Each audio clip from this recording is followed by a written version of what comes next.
Okay, hello Anais. This is another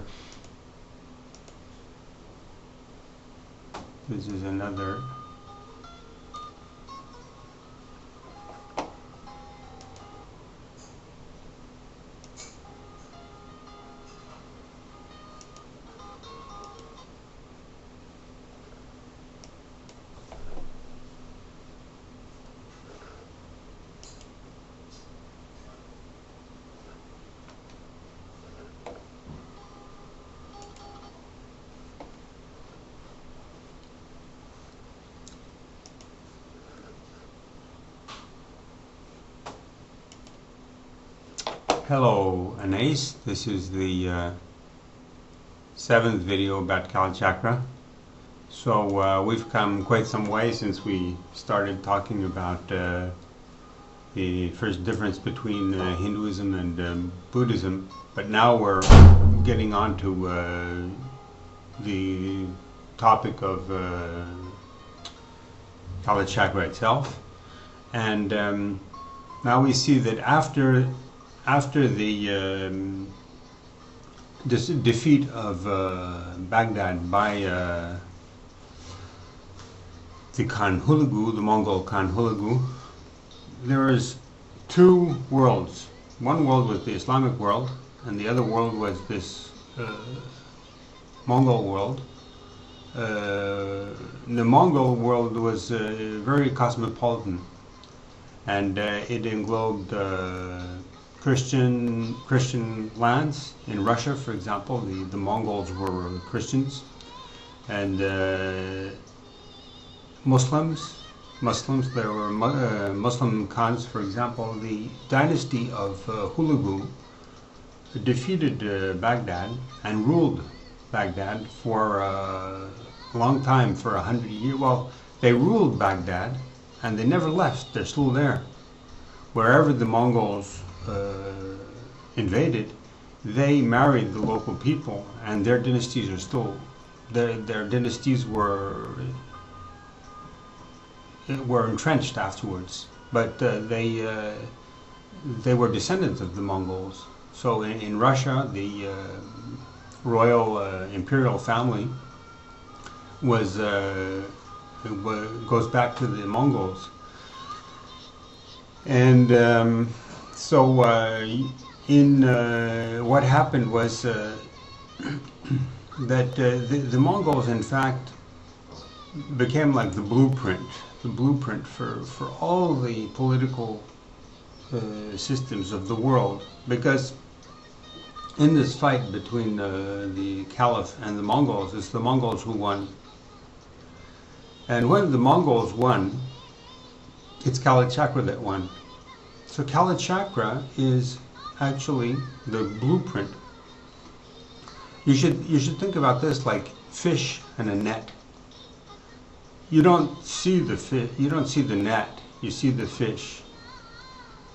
But the net has the power over the fish. So the various lands that the Mongols invaded were all the lands which they caught in their net.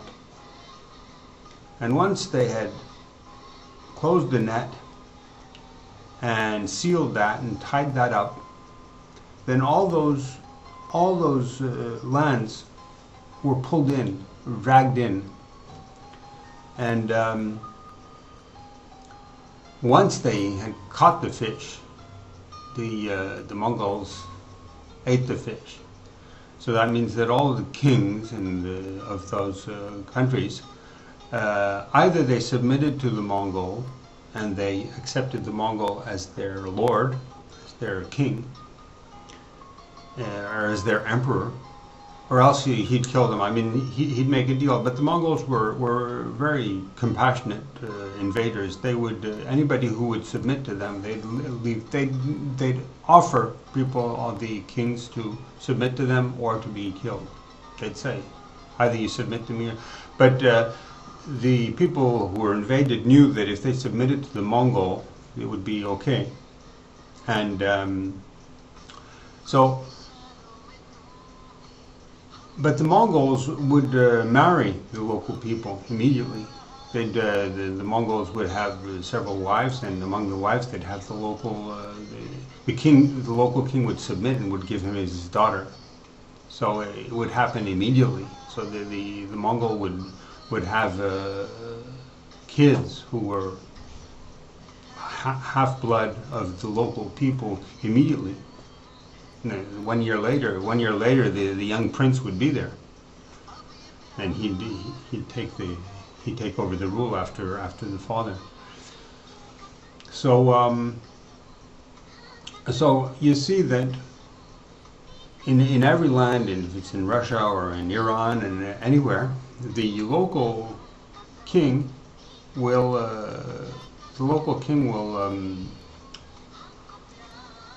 the dynasty of the Mongol will convert to the local religion. So when you have Hulagu, his sons were mixed bag. Well, he had one son continued Buddhism.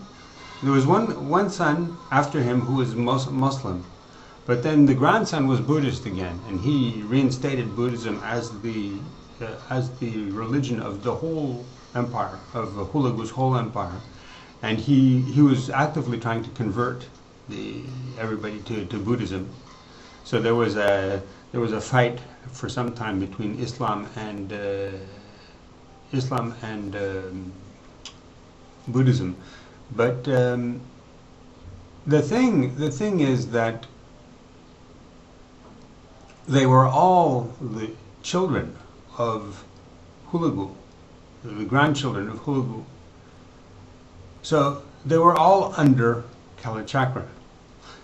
You see, Kalachakra is not exclusive of others. Kalachakra is a compassionate deity which is inclusive of everybody. It includes others. It doesn't exclude them, doesn't reject them. So you have to know that in the Mongol system,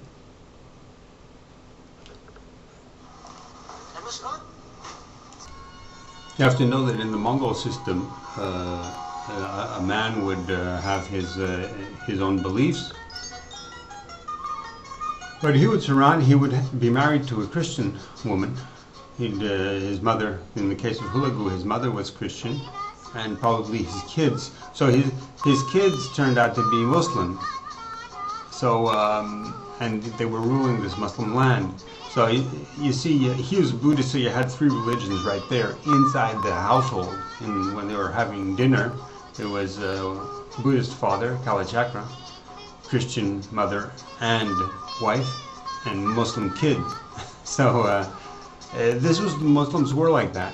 They didn't, the Mongols were like that. They were not intolerant of religion, although they did try to actively convert the others to their own faith. That's a known fact about each of these. Each of them, they try to convert the others as best they can, but if they don't manage to do it, well, then they go with the people that they are hanging out with, one could say. So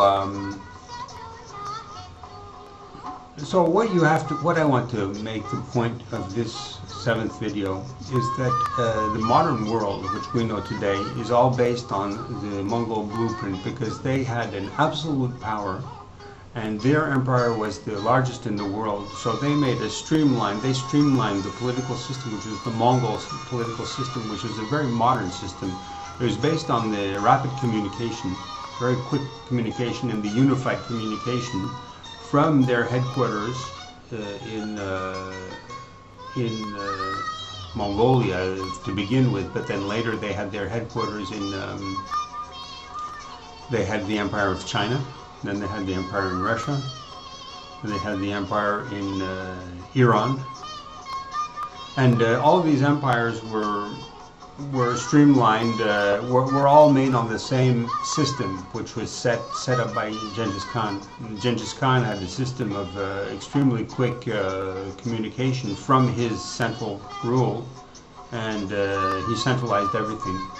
And that's the modern communication is based on the rapidity, the quickness of the communication, and the orders. Orders were made very quickly.